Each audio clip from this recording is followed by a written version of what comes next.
Thanks for coming. I'm Faris McReynolds. This work is from a body of work that's about 20 years old now, I guess. And when I started out doing this, I wanted to take what were maybe kind of the first sort of like middle class leisure paintings. Paintings like Sunday on, Going right here. I'm not going to say this right, but I'm and kind of combine them. So what did you say? What's that? What was that French? Was that a French term? Sarant. Oh. The people, the bourgeoisie at the lake. Le Grand Chat, yeah. Yeah, like sort of like leisure paintings. Yeah. Kind of like post-industrial, like leisure paintings. And I wanted to mix in some body language from some war paintings. So you'll see a lot of people kind of like thrusting a fist in the air. And that's kind of like the liberty leading the people painting. So like, well, you know, there's like the famous painting, the person thrusting their fist in the air. And I wanted to mix that a little bit with like contemporary American leisure culture at the time, which sort of like spring break, MTV Beach House. And over time, these people have found themselves on different kind of landscapes. And here they're kind of like on glaciers. There's one group that's on the beach, and the tide is kind of coming in on it. And this is sort of just like the end of the world, and they're just living. I would say I think a lot about body language when I make these paintings, and what body language means in different contexts. And also based on who's doing it. You know, this figure at the beach on the left is kind of doing air guitar, sort of. That's kind of like a very contemporary gesture. The figure to the left of that one, whose arms are out and legs are out, I mean, that means one thing in one place and another thing in another place. And also depending on who the figure is, it's kind of making that gesture. So there's a lot of kind of contrast and tension that I try to work into this work, where it's, you know, hopefully at the first glance it reads as being very like full of energy and bright and kind of like it feels good. And I think that with art that isn't durational, that's something that I, you know, I've kind of committed myself to, where if something's just going to sit there, like if it's not like a time-based piece, that it should at least kind of feel good and hang in a positive space, regardless of where my ideas are or what all the ideas are that go into it. Can you say that again, that last part? You know, if like, let's say you're gonna make like something that's sort of confrontational in music, like in a minute or two it can be over, and then no one like has to hear it anymore, right? When you make a painting or a sculpture or photograph, or where like it just sits there. There's no volume knob, there's no like, you have to like turn off the light somewhere. And so if I'm gonna make a painting or something that sits still forever, it's gotta feel good on some level for me. And I think that, you know, the way these look, the way that they kind of diverge from the sources I talked about earlier is, you know, when I started out doing this, I really wanted them to kind of feel like maybe The Simpsons or something, or like a Kurt Vonnegut novel, and have this kind of like satirical tone just kind of built into them, almost like a comedic thing, but not necessarily trying to be funny, if that makes sense. But I felt like that was a way to kind of keep the positivity there. People have asked me if this work is like a critique, and I always say no, I don't think it is. It's just like, it just is. That makes sense. But the focus is maybe, I mean, you're focusing on a specific thing. And I think different people could see it differently. I mean, you know, the body language to different audiences means different things. Yeah, sure. I mean, I've had people come up to me even at the opening of this and say, like, these remind me of like my favorite day at the beach as a child. And that's fine. Like, I've completely divorced myself from the way anything lands. I think that, Right. you know, in my studio, I'm free to make it mean whatever I want, but in the world, it means things to people that I can't control. And so I do try to just let go of that. Could you talk a little more about what they mean to you? I mean, I think they're very subversive paintings. I mean, what they mean to me, I started this work around 2004, so what it means to me. But these are new. These are new. I made these a few months ago. In very quickly for the show. Sure, I worked very quickly in the final stages of any. Because you are a pro at painting. Thanks, I like to do a lot of Chops. painting Chops. Chops, sure. I made a lot of paintings, yeah. If I don't finish something quickly, I'll lose interest in it, and I'll never come back to it. So I've learned to kind of make peace with that, to like, do all of my homework, prepare, and then just make it work. But that's only really possible because I'm not really thinking, I'm just doing what I would do. Like, it is sincere in that way. Like, I'm sitting at a table or at an easel and just painting like anyone would paint, like a vase of flowers. But it's not, obviously. But do you think these people in the paintings are like douchebags? No, I mean, I'm in there somewhere. Douchebags partying as the world freezes over. Yeah. No, I mean, I know that you can get into weird territory bringing like one type of culture into our gallery space and be sort of exploitative. I'm not critiquing this in any way as much as it just kind of is, and this is where we're at. I mean, I'm not separate from capitalism or anything. Somebody came to visit the gallery who had lived in Texas for a while. I know that you're from Texas a little I grew up in bit. Texas, yeah. Texas and India too. In India too. And this person is also an artist, but she was from Texas, and she was like, "This reminds me of the beach in Texas," Sure, yeah. which I thought was so interesting. I mean, it should on some level. I mean, I would go to Corpus Christi for spring break with my grandparents. And that's kind of like where, and that was like the early 80s, that was where I got. And then could you speak to a little bit of the formal qualities, specifically the second to last painting on the right, the one with I feel like that blonde figure reminds me of Marilyn Monroe. I feel like she would have worn that bathing suit even.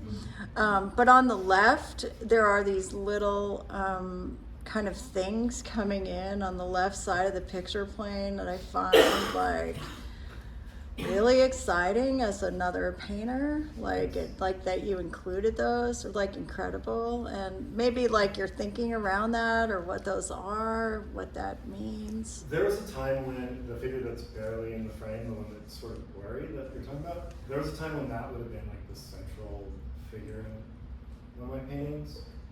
And I mean, it's kind of gotten pushed to the margin, just a little bit, because this is sort of like, I think other people in the room can relate to this, but when you're really young and you're painting and people throw money at you, you can fall into kind of like a gimmicky black hole, and you end up hating your own work. Oh, you put the gimmick on the side. And so it's like, it's still my work, but I have like a weird relationship. What is it? It's just a person moving. Oh, okay. But it's still there. It's still something that I do. It looks like a glitch, sort of. Oh yeah, cool. I like that. Yeah, I mean, I would think that a lot of this stuff reads on some level as a glitch because it's not resolved. A lot of it's not meant to be resolved. Like, it just kind of, you get the quick read, but if you go in for it, you're not going to get the satisfaction of all that resolution. Well, do you want to open it up for questions? Sure. Okay. How are they different from revisiting this 20 years later, from when you originally painted this subject and then recently revisited? I think I'm a lot nicer than I was 20 years ago. And I Less think judgment. that comes through in the work a little bit, I hope anyways. I'm willing to take a lot more chances. Also, I think when I was younger, I've always worked from computer files. When I was younger, I would try to make my computer files like exactly what painting should be, and now I just kind of like need the vaguest sort of reference, and then I'll just like fill it in. Mhm. Oh, so do you mean you take pictures and you do them in Photoshop and line There's them a lot up of or things I do. something? Yeah, I don't really like to talk about all stuff because it's sort of like behind the curtain. Very private. There's like a. We're all artists here. So.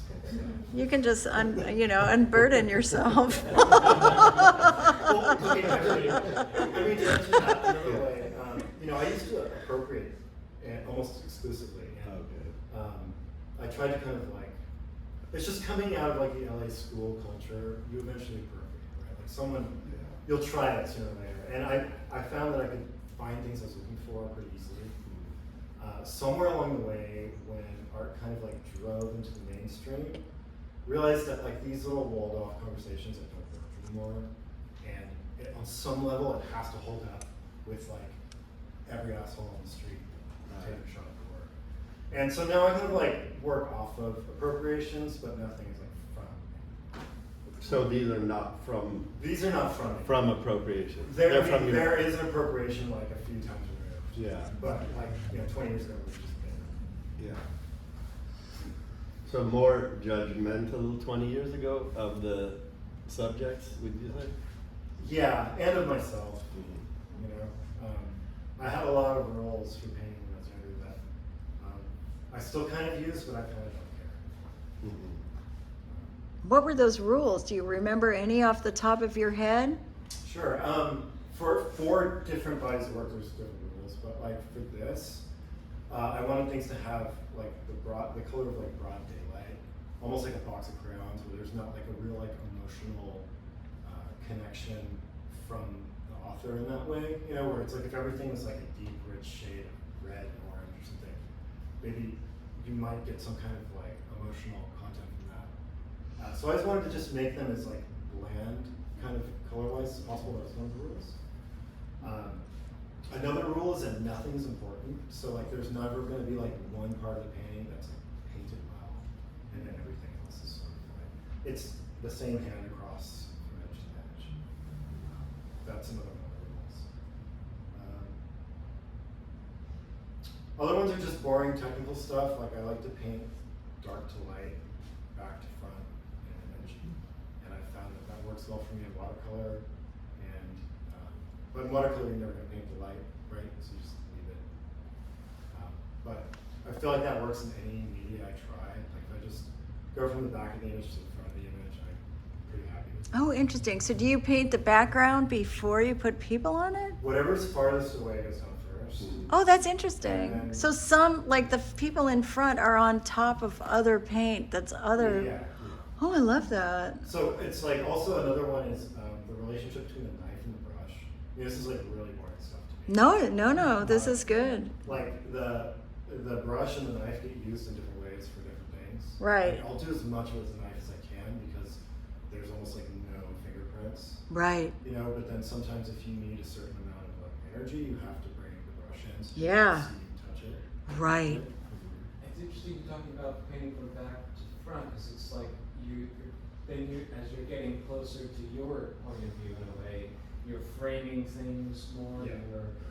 Your things are in quotations, be they legs, and then this one of there's a real foreground here. That's the way that bottom hits the yellow, blue, red. That's just like a really strong formal delineation that again pushes everything in. I don't know. I just love all that stacking of space, Nice. that deepness, and then then meaning starts to pull through with that. Sure, yeah. Other weird rules about composition and stuff too. If I use a color, I try to use it 3 times so that it's like anchored in the picture. I never put something on there just once unless I'm really trying to like mess with my own anxiety. Well, it's fun to do things like only use each color once and have nothing connect with anything Sure. else. Like I play with those same kind of rules, like back and forth, When I was doing this in the beginning, I was very aware of the audience that I was making this for, and everybody was the same, and that's definitely something that's changed now, coming back in where I wasn't like targeting anybody and pointing my finger, but it was just kind of like if I can create a shorthand for the idea of everyone, then making everyone the same kind of like serves that purpose. But now that we're in a space where the audience is really mixed up, and we're all kind of like in this horrible place together, then everyone's going to kind of be here. I'm a mixed race, so I don't have an allegiance to one side or the other. It's just really about how it looks and how it reads, and then like how it feels. Right. I have a question. Sure. So just last week, I was at the North Side Museum and I was walking through the galleries and I stumbled across these amazing beach scenes from like the 19th century. Like they were exhibited next to Seurat, so I think it was about the same period. Cannot remember the name of the artist. Like it was a new artist to me. But the paintings were fantastic because it was like Victorian beach life. You know, it was like a slice of, and I was like, wow, this is how people went to the beach in like these huge, long, flowing dresses, and they had to bring entire like tables and heavy chairs with them. So it was like a fascinating like time capsule for me, and I was wondering if like have you looked at vintage beach shots? Like has that been? Yeah. Yeah, and when I started out doing this, I wanted to kind of provide the same thing, where it's like, for a long time, those paintings probably didn't look as antique and strange, and someday these paintings will look as antique and strange. Yeah. But they'll be about today. Yeah. Oh. You started by talking about Seurat and that painting. Like I always think about how sculptural the figures look and the faces, and so there's not really any affect. Yeah. And there's some sort of deadness to them. Yeah. I feel like your paintings there's a lot more of a liveliness to the paintings themselves.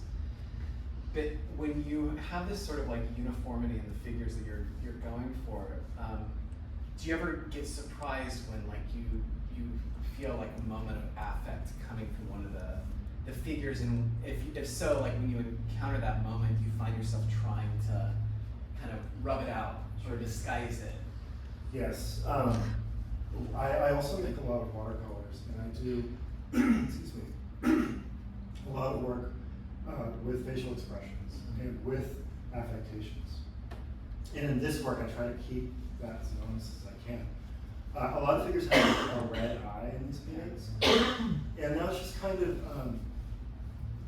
in a lot of these images, people are being cheered on to perform, and so the red eye is kind of like the camera flash, and so that there's always this kind of artificiality and this kind of like propped upness to the image with these. But yes, I mean, I've certainly made some where it's like someone has an expression that you can read, and I go back and take it away, and just feel like it goes against the rule of nothing is important.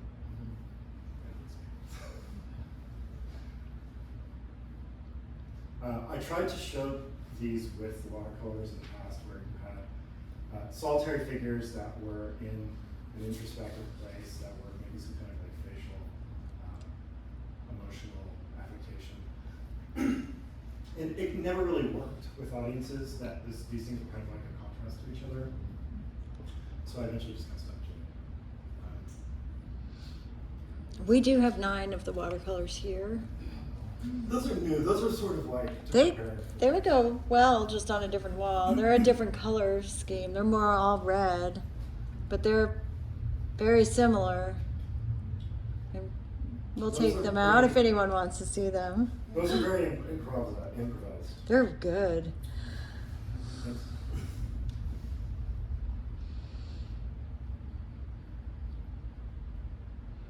I know there's a couple more questions. Well, they're kind of formal.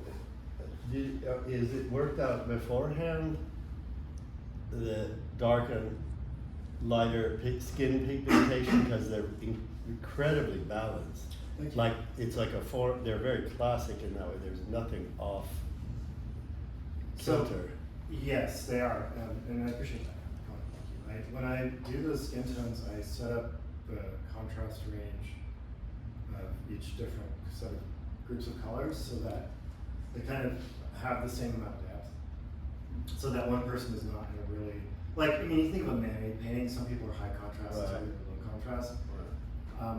I might play with that a little bit, but generally I want everyone to feel like they're in the same space.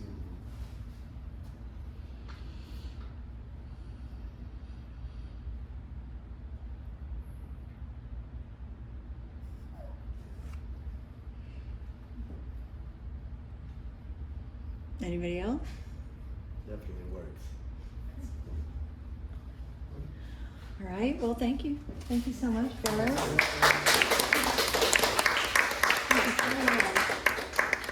Wonderful. So do we want to take a little intermission? Everybody get their drink refresh and then meet back here and Annabelle will talk about her work? Sure. All right, everybody has like 5 minutes. 5 minutes. 5 minutes. There's a bathroom, there's a latch on the door, there's lots of drinks. Let me know if you need anything. How great. Yeah.